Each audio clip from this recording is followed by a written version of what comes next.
Hello, everyone. How are you doing? I'm Sign1News anchor Jaydeep Gore. Here's a quick look at the top trending stories making headlines today. If you post an interesting comment about this update, we may add it at the bottom of the screen.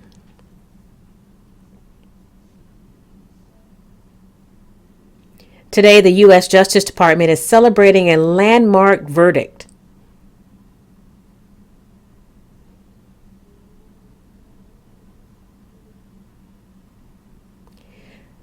In a Washington, D.C. courtroom, Stewart Rhodes, the founder and leader of the far-right Oathkeepers militia, and one of his top associates, Kelly Meggs, were convicted of seditious conspiracy for plotting to keep former President Trump in office.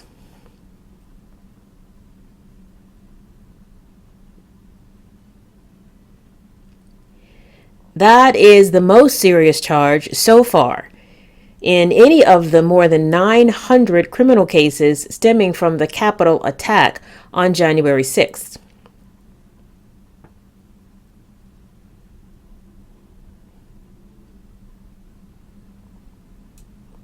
Rhodes, Meggs, and 3 other defendants, Jessica Watkins, Kenneth Harrelson, and Thomas Caldwell, were all convicted of obstructing an official proceeding and several other charges.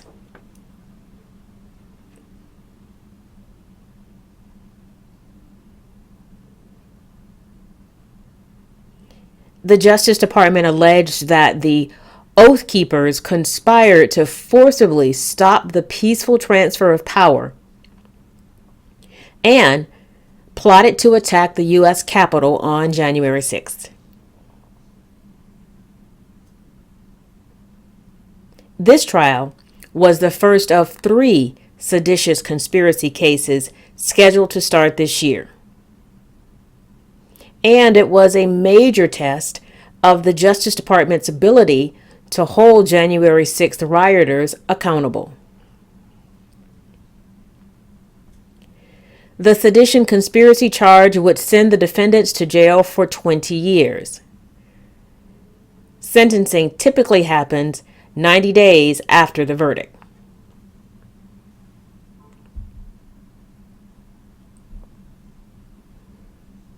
The Senate has passed a landmark bill to protect same-sex marriage.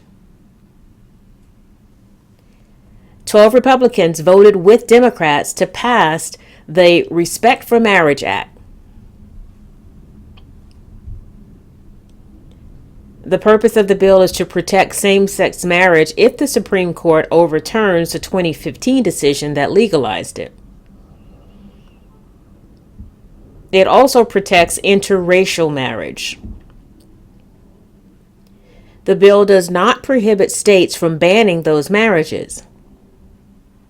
However, it would force them to recognize such marriages granted by other states. The bill now heads to the Democrat-controlled House of Representatives for a final vote.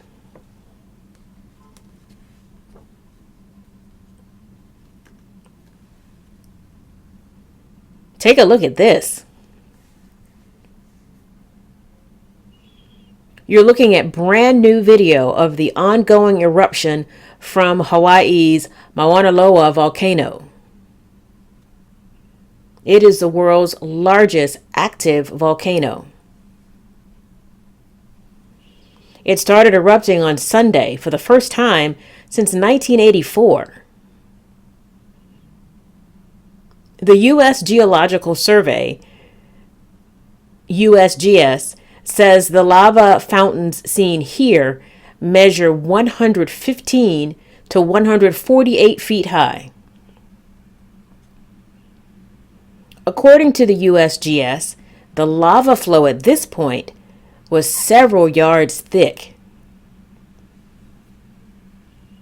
Officials also say the flow has come within roughly 4.5 miles of Saddle Road. That's the main highway running across the center of the island of Hawaii.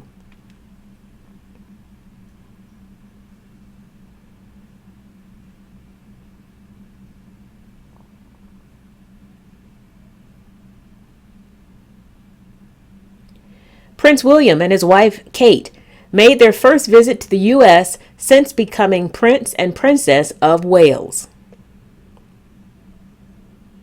The royal couple traveled to Boston to award the Earthshot Prize. That prize was created by Prince William in an effort to aid climate entrepreneurs. During their 3-day visit, the couple will meet with Boston's mayor to learn how the city is tackling climate change. They will visit a climate tech startup company, as well as the John F. Kennedy Presidential Library and Museum.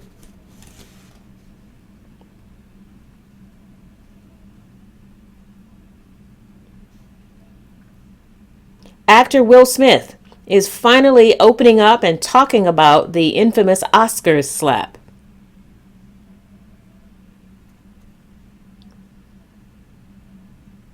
During an appearance on The Daily Show to promote his film, Emancipation, Smith told host Trevor Noah that it was a horrific night.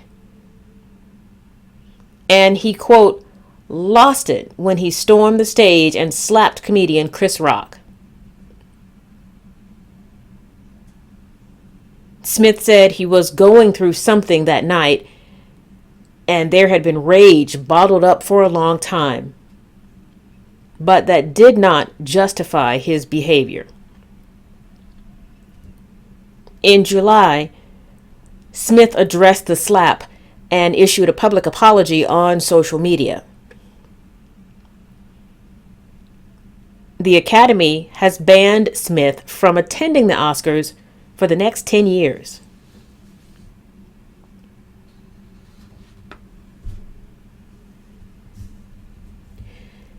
The year's highest grossing movie, Top Gun: Maverick, was in theaters for more than 5 months. But if you missed it on the big screen, or want to see it a second or third time, you're in luck. The high-flying movie is coming back to theaters. Paramount is re-releasing the blockbuster sequel for a 2-week run, beginning this Friday, December 2nd. The movie will be shown in theaters across the U.S., including a few IMAX and other large format theaters. The movie has already grossed nearly $1.5 billion worldwide.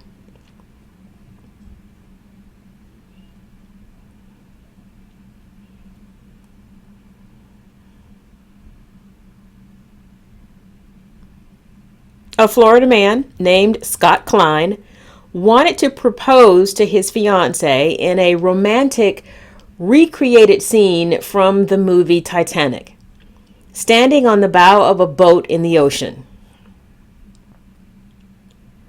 Oops, watch what happened. When he pulled the ring out of his pocket, he dropped it. It bounced off the deck and went into the water. Scott jumped in to retrieve it. Thankfully, the box did not sink fast. His fiancée could not stop laughing. Scott climbed back aboard the boat, soaking wet, got down on bended knee, and finished his proposal. His fiancée said yes. Those two are going to have a great story to tell their children one day. Sign1News will be broadcasting updates Monday through Friday. A big thank you to our Sign1News app supporters. You help make this broadcast happen. You can download the Sign1News app by heading to the App Store or Google Play Store on your smartphone, and you can also watch on Apple TV, Amazon, and Roku.